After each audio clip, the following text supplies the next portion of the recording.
Hey guys, and welcome back to a new episode. I hope you're all doing well. So I came across this offer on Waves Exchange where you can get almost 50% APY on a stablecoin, USDN. If you don't know, USDN is an algorithmic stablecoin, and with that in mind, you all remember what happened to UST, so you have to proceed with caution.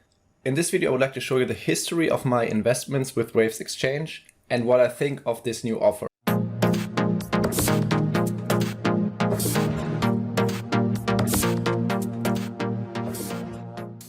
In the past, I invested in the USDC and USDT liquidity pool as well as the Lambo Invest staking pool.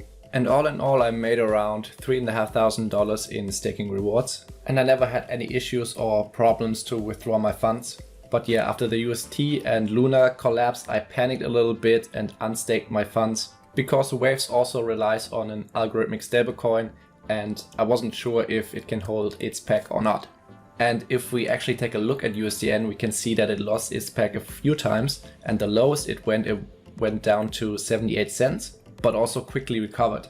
And that's the risk with an algorithmic stablecoin. Since it's not backed by anything, it can go lower than $1. But I would also argue that Tether is not fully backed, so if you want to play it safe with the stablecoins, I would recommend USDC and BUSD. Those are the safest in my opinion.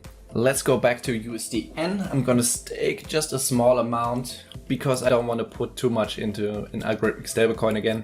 And in 1 or 2 months, I will post you an update on how this thing is going. In the next video, I'm gonna show you 3 staking sites or the results of 3 staking sites with high risk, and we're gonna see if that went well or not. So stay tuned for the next video. And of course, let me know in the comments what you think of USDN. Is it another UST or is it safer? Let me know your thoughts. And as always, thanks for watching and don't forget to subscribe, and I will see you in the next video.